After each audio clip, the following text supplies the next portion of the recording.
the cow parsnip. Yeah, cow parsnip. So first thing in the spring, the little baby leaves are really good even raw. Right. Okay? Yeah. And you can tell you got the right plant because a skeleton that didn't blow over in the wind is about 4.5 feet high. They can be even higher than that. And it's there still with all of the seeds in the little compound umbel. Yeah. And you know you got the right plant, right? So eventually you get to identify them even when they're dead.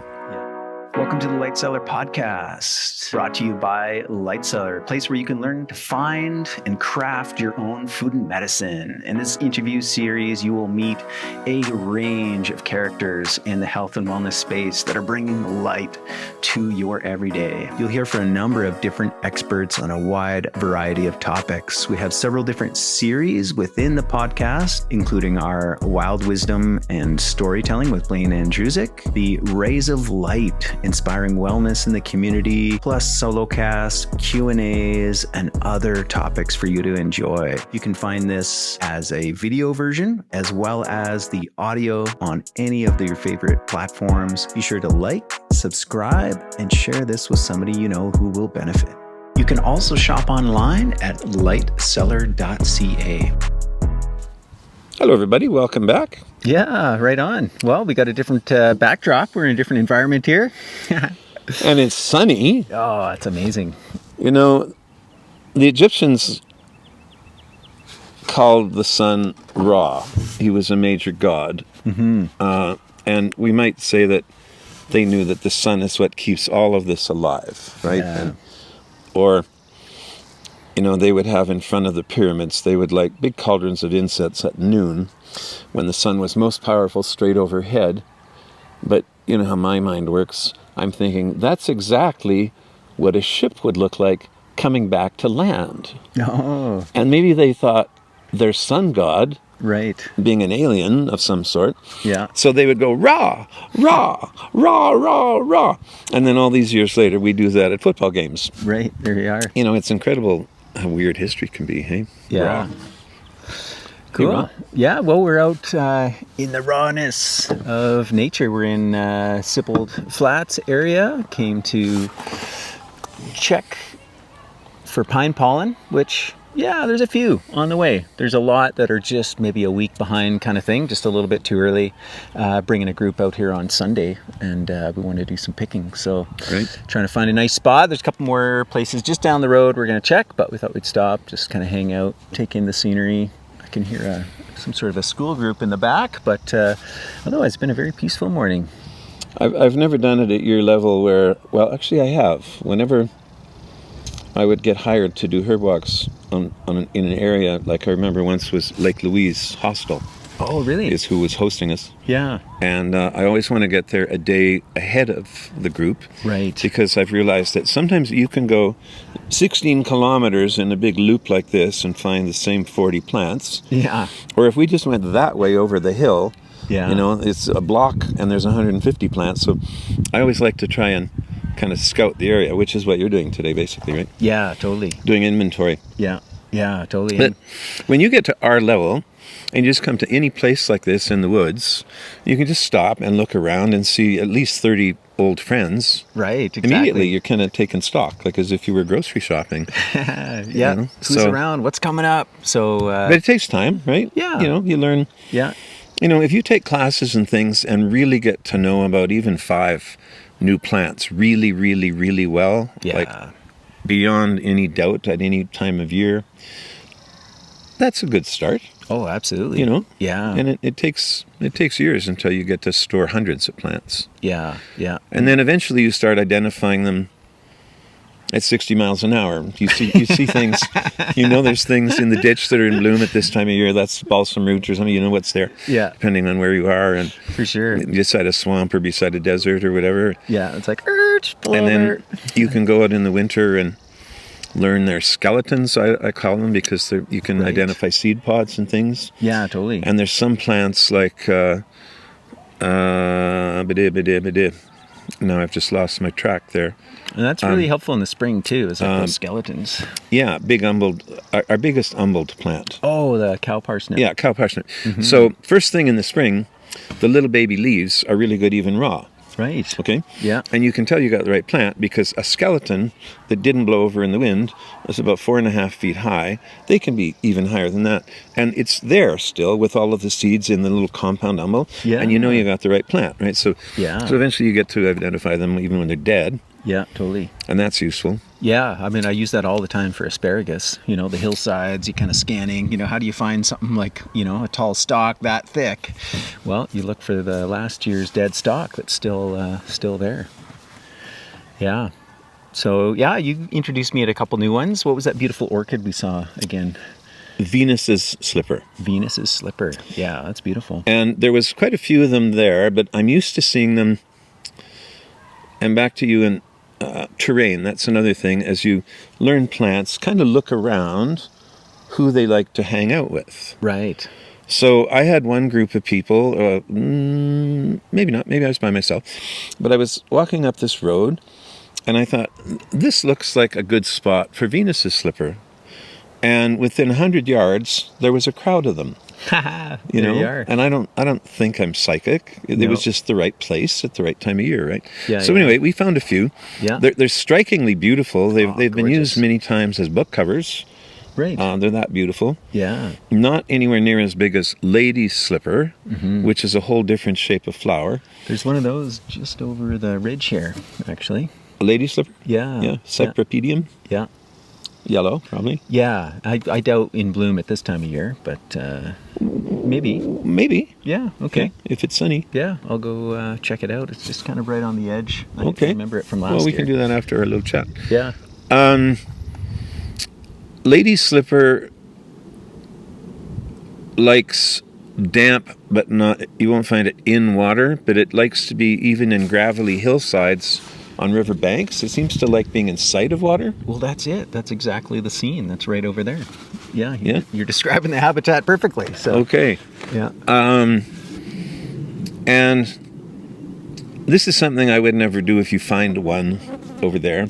But there's places where, even though on the international scene, they are on an endangered list. Right. But that's because they were one of the very, very best nervines, which is something that's a very powerful sedative, that was totally safe to use during and ending pregnancy. So it was very, very popular for delivery. Right. And maybe babies were coming faster than the flowers could grow or whatever. But, Yeah. you know, I ran into a fellow at some sort of herb fair or whatever that had a display where he was selling yellow lady slipper little plants, like potted 4-inch pots. You know? Yeah. And I said, how are you? These are endangered. Yeah. And he said, well, not if you treat them right. Oh. And he inspired me to, you can bring them into the right location and you wait until they form a clump. Yeah. And then you divide that. Right. And put some, you know, you spread them around, and within a couple of years, each one of those becomes a clump. Right. And that's what I'm selling here for $20 a plant. Oh, amazing. Yeah. And so I have moved them for several old friends, like Terry, for example, and other herbalists, and brought them into the city and planted them. And I've been 100% successful with yellows. We also have one called a robin's egg, because it looks a bit like those sort of mottled colors. Yeah. And there's a pink lady slipper, which is the one you have as a plant essence for unconditional love, is what I call it. Yeah. And that one, it just, apparently it's kind of like a mycelium thing, where the orchid goes down several feet and feeds off a rotting log that's buried. And if you just take even a foot of soil with you, they probably won't make it. Oh, okay. I've tried twice. There's a lot of them around my brother's cabin. Yeah. So I've moved them to Calgary a couple times, and they might have made it through one winter, and that's about it. But the yellows, I've had total success with. So yeah, that's cool. And that guy was propagating them. It sounds like you were spreading them around too. Yeah. Yeah. And so what was that other flower that we saw? It was a violet. Viola adunca, which appropriately is called early blue violet. Right. Because it's one of the first things up here to bloom. Yeah, yeah. And it's always that nice dark blue. These ones were almost more purple, hey? Yeah, but they're usually more of a middle range blue, but that's definitely Viola adunca. Yeah. All wild violets, all of them, are edible. Right. There's no mistaking them. And like pansies, for example, are a hybrid of wild violets. They're called viola tricolor, I think. Yeah. And so you can buy pansies at the gardening center and put them on top of salads, decorate cakes with them. Yeah. I've met a few women that like to, they dust them with icing sugar and then bake them. Oh. And the icing sugar melts. Right. And then they just store those in hat boxes to use them for cake decorations, like wedding cakes and things. Yeah, yeah. Is it a low heat then? It must be. Yeah, they must be just enough to melt the sugar and it coats them. Oh, that's neat. Cool. And I'd actually like to try that with lilacs. Could probably do something similar. Yeah, absolutely. And something that another one of my former students who has children, or at least does now, got me doing this for special occasions, like in her case for kids' birthday parties, is put them in ice cubes. Oh, yeah. Yeah, for sure. You know, and they're just these little happy faces in every kid's drink. Totally. And popsicles is another one you can do as well. Sure. Yeah. Yeah. Or like you do a lot with honeys. Yeah. So if you pack a jar full of these little violets and fill it up with liquid honey, and then on a really crappy winter's day when it's been snowing for 3 days and it's 30 below, and and you like having you light a fire if you can have one in your home, and you're going to have a nice cup of tea. You take a half a teaspoon of honey with the flour all crumpled up in there and put it in your tea, and it opens up, and it'll just sit there and kind of wink at you and go, "Don't worry, Malcolm, winter won't be here forever." You know, and it just, so they're heartwarming that way. Yeah, absolutely. Now, the flowers are edible, as well as the leaves. All of the greens are edible. Yeah. Again, that little guy, I've tried them. They're just nice and sweet. Yeah. But, you know, you get this little clump about this big with tiny leaves, and it's like, why bother? Yeah. But there's one called Western Canadian Violet that loves shade. Yeah. And the plants get about this big. Yeah. And have nice big lots leaves. of flowers and big heart-shaped leaves. Yeah. And you can do just about anything with those, kind of like nettles that you would do just with noodles or lasagna or on rice or whatever. Yeah. And they're a nice taste. They're okay in salads. Yeah. Yeah. So sure. I've brought those into the city as you're moving some wild plants. And if you've got a shady side of your house. Right. Or you've got a spruce tree, you know, like it's something that will. Well, I'm not sure about the soil acidity issue. Right. With spruce trees. Yeah. But shade, for sure. And I've had a few people come and usually I'll say just bring some dirt to replace your divots like a golfer would. Yeah.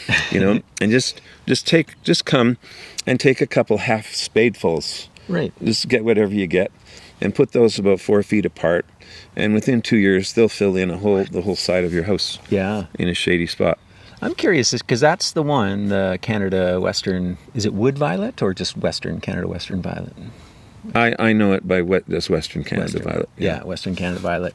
That's the one, that stem that's got that inner like string in the middle that kind of tastes like bubble gum. Bubble gum. Yes, yeah. and kids just go, you got to be kidding when you do that. You kind of fuss with starting it, and then it'll just pull out. It's kind of purpley colored. Yeah, this kind of like inner stamen or whatever the botanical term of what that is. No, it's part of the stem. Stem, yeah. Okay. It's not part of the flower. Right. And do other violets have that same, flavor inside the stem? I've never tried that with, say, a pansy. Yeah. Well, we'll have to see. We could maybe see if we find another one of those little viola udunkas and try it out. Though again, it'd be so tiny, we'd be really. But yeah, that's a great thing about those Western Canadian violets. Quite large, very beautiful, and like you say, great to bring into the garden. Funny, hey? We haven't even moved yet. I was telling somebody about the first day we went to Rotary Park together. Right. We only got about 30 meters from the car the first day because there was so much to talk about. We had to go back a few times to cover off all the plants, and we should definitely do that again. And we can hit up some other different parks around town as well. Calgary's amazing that way for all its parks and the different habitats. I know you used to take people out a lot to Edworthy Park. That was one of your favorites for plant walks in the city. There's about 70 species in Edworthy Park. Amazing. That I have uses for. Yeah. And I had a guy come running up to me one day that said, Blaine, you said your name's on cover. You're Blaine Andrusek. Yeah. And he said, I live near here, and I've taken the book out in the park, and I found 2 of the plants here. Are there any more? And I kind of stood back a little bit, and I started laughing, and I said, half that book was shot in this park. Right. And he was just, you know. Yeah. But people, you look at a photo, and you don't get any sense of scale, really. Right. Yeah. You know, is that a little flower? Is that a big flower? Mm-hmm. And it's almost like, aesthetically, they wouldn't be very pretty, but it's almost like we should put a ruler. You know, whenever we're going to use things for educational purposes, we should put a ruler, or even just your hand or something. Hand or a dime, or, you know, something. What it is. Yeah. Yeah. Yeah. Cool. All right. Well, I think we'll do a little moseying around here, do some more exploring. And see what we can find. Yeah, totally. Okay. All right. Well, thanks for tuning in, everybody. We'll be back real soon. Thank you so much for tuning in. If you've enjoyed today's episode, be sure to give us a like, share this with someone you know who would benefit, and subscribe so you're up to date with all the new episodes coming out. You can shop online at lightcellar.ca, as well as visit us in the heart of Bowness in Calgary, Alberta.